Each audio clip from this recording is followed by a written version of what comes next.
Hello my dear students, welcome back. I hope you all are fine. तो आज हम करेंगे क्लास 5th की बच्चों फर्स्ट वर्कशीट आपकी हिंदी की, ठीक है, 117A और दूसरी है आपकी ईवीएस की वर्कशीट 117B।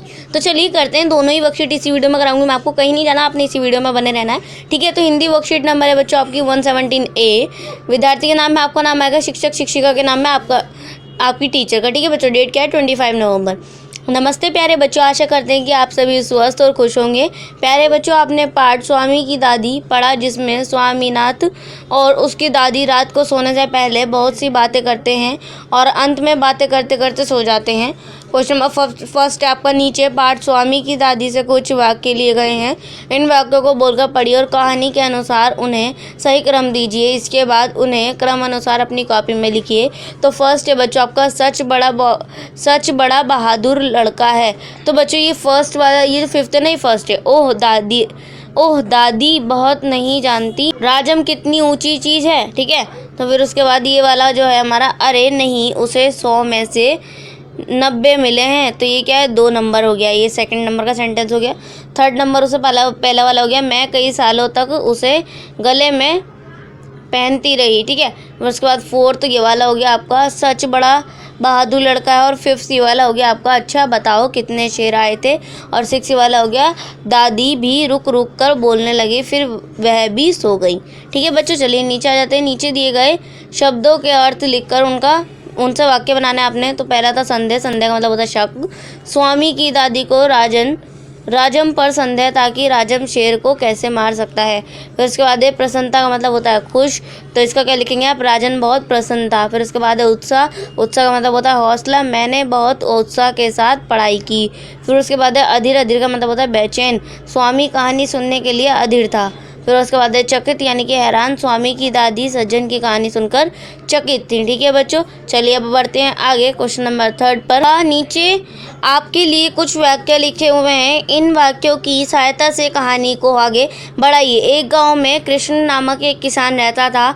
वह बहुत बूढ़ा हो गया था। उसने सोचा कि वह अपने खेत को गांव के सबसे समझदार व्यक्ति को देगा। तो बच्चों इस कहानी को आपने क्या करना है? आगे कंटिन्यू करना है। तो आप इस कहानी को आगे करेंगे। एक गाँव में कृष्ण नामक व्यक्ति रहता था, ठीक है। उसके बाद वह बहुत बूढ़ा हो गया था। उसने सोचा कि वह अपने खेतों को गांव के सबसे समझदार व्यक्ति को देगा।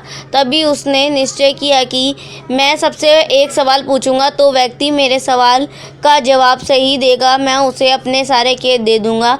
एक दिन उसने गांव के सभी समझदार व्यक्तियों को इकट्ठा किया और उस सबसे एक प्रश्न पूछा। उसने पूछा कि मेरे सिर पर कितने बाल हैं। तभी एक व्यक्ति बोला 1000 से भी ज़्यादा, दूसरा व्यक्ति बोला 1 लाख से ज़्यादा, तीसरा व्यक्ति। इसी तरह हर कोई अपना अलग अलग उत्तर दे रहा था। तभी बीच में से एक व्यक्ति ने उत्तर देते हुए बोला कि जितने इस आसमान में तारे हैं उतने ही आपके सिर पर बाल हैं। उस किसान को इस व्यक्ति का उत्तर पसंद आया और उसने अपने सारे खेत उस व्यक्ति को दे दिए, ठीक है बच्चों। तो चलिए बढ़ते हैं नेक्स्ट वर्कशीट की तरफ। यह वर्कशीट नंबर आपकी यह वर्कशीट नंबर 117B ईवीएस की वर्कशीट है बच्चों। आपकी स्टूडेंट नेम में आपका नाम आएगा, टीचर्स नेम आपकी टीचर का। नमस्ते प्यारे बच्चों, हम आशा करते हैं कि आप सभी स्वस्थ एवं सुरक्षित होंगे। प्यारे बच्चों, हमने part from tasting to digesting में स्वाद कलिका और टेस्ट बर्ड्स ऑफ हमारे शरीर में भोजन के पाचन के बारे में चर्चा की। आज हम इन सभी विषय से संबंधित कार्यपत्रिकाओं की पुनरावृत्ति करेंगे, ठीक है। नीचे कुछ प्रश्न विकल्प के साथ दिए गए हैं, सही विकल्प को चुनकर उत्तर अपनी कॉपी में लिखें। तो क्वेश्चन नंबर फर्स्ट है, उस सभी किसी व्यंजन का स्वाद पता लगाने के लिए हम प्रयोग करते हैं नाक का, आँख का, जीभ का। तो बच्चों ऑप्शन नंबर सी करेक्ट रहेगा, जीभ का। फिर उसके बाद है अपचित भोजन को शरीर से बाहर किसके द्वारा निकाल दिया जाता है। तो बच्चों इसका ऑप्शन नंबर 2 करेक्ट रहेगा, बड़ी आंत। फिर उसके बाद है किसके द्वारा भोजन पेट में जाता है। तो बच्चों इसका ऑप्शन नंबर फर्स्ट ग्रास नली। फिर उसके बाद क्वेश्चन नंबर 3 है, क्वेश्चन नंबर 4 आपका निम्नलिखित में से किसे हम अपनी गंध से नहीं पहचान सकते। तो ऑप्शन नंबर 3 करेक्ट रहेगा, पानी। फिर उसके बाद क्वेश्चन नंबर 5 है, किसी व्यंजन का स्वाद पता लगाने के लिए हमारी मदद करती है आंखें, नाक, स्वाद कलिका। तो ये ऑप्शन नंबर 3 करेक्ट रहेगा। फिर क्वेश्चन नंबर 2 है, नीचे दिए गए प्रश्नों के उत्तर अपनी कॉपी में लिखें। क्वेश्चन नंबर 1 है, पाचन तंत्र में बड़ी आंत का कार्य अपनी कॉपी में लिखें। तो बच्चों आप लिखेंगे बड़ी आंत भोजन के सभी तरह शोषित करके बचे हुए भाग को मल के रूप में बाहर निकाल देती है। ये कौन सा हो जाएगा आपका आंसर नंबर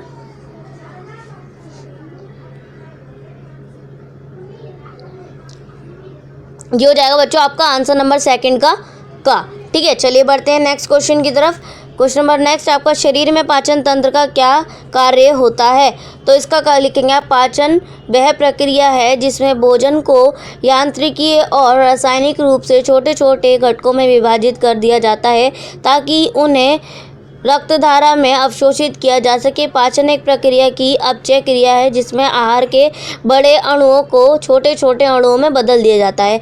तो ये आपका और आंसर 2 का खा आंसर हो जाएगा बच्चों। चलिए क्वेश्चन नंबर 3 की तरफ चलते हैं। किस व्यंजक को बिना देखे हम उसकी पहचान किस प्रकार कर सकते हैं? तो बच्चों क्या है? सुगंध से। ठीक है, फिर क्वेश्चन नंबर 3 है, नीचे दिए गए वाक्यों में सही की जगह सत्य और गलत की जगह असत्य लिखें। तो फर्स्ट है आपका लार हमारे भोजन को नम करने में सहायता करती है, तो इसका होगा बच्चों सत्य। फिर उसके बाद है मुंह में हमारा भोजन अवशोषित यानी कि एब्जॉर्ब होता है, तो इसका क्या होगा? असत्य। ठीक है, फिर उसके बाद है भोजन का पाचन रसों की सहायता से होता है, तो बच्चों इसका ऑप्शन सत्य रहेगा। फिर उसके बाद है ग्रास नली द्वारा अपचित भोजन को पानी से अलग किया जाता है, तो इसका ऑप्शन असत्य है। ठीक है, फिर उसके बाद है फोर्थ जिहा यानी कि टंग पर उपस्थित स्वाद कलिकाओं के नाम अपनी कॉपी में लिखिए व जिन्हा का चित्र बनाकर स्वाद कलिकाओं को चिन्हित कीजिए। तो बच्चों इसका आप इस तरीके से डायग्राम बना देंगे। ठीक है, ये बच्चों मैं आपको बड़ा करके दिखा देती हूँ। यह होगा आपका, ये हिस्सा होगा कड़वा, ये हिस्सा आपका खट्टा और ये हिस्सा आपका नमकीन, ये हिस्सा आपका मीठा। इस तरीके से आप चित्र बना करके अपनी कॉपी में पेस्ट कर देंगे। ठीक है, फिर उसके बाद है क्वेश्चन नंबर 5 आपका पाचन तंत्र का चित्र अपनी कॉपी में बनाएं और पाचन तंत्र में सहायक अंगों को चित्रित कीजिए। तो बच्चों इसका इस तरीके से आप पाचन तंत्र का चित्र बनाएंगे। मैं आपको बड़ा करके दिखा देती हूँ। ठीक है, ये होगी आपकी जीवा, ये होगा आपका मुख, ये होगी ग्रासिका नली, ये होगा हास्कृत, ये होगा आमाशय, ये गुणसूत्र। ठीक है, और ये वेदांत्र और ये गुदा और ये आपका परिशोक्य और ये होगा अग्नाशय। ठीक है, इस तरीके से आप इस चित्र को बना लेंगे। तो बच्चों दोनों वर्कशीट आपकी कंप्लीट हो गई हैं। मैंने आपको दोनों ही वर्कशीट करा दिए हैं एंड आई होप आप लोगों को वर्कशीट समझ में आ गई होगी। सो प्लीज़ चैनल को सब्सक्राइब करना मत भूलिएगा और बेल आइकन को भी प्रेस कीजिएगा। तो चलिए मिलते हैं नेक्स्ट वीडियो में, तब तक के लिए take care and good bye.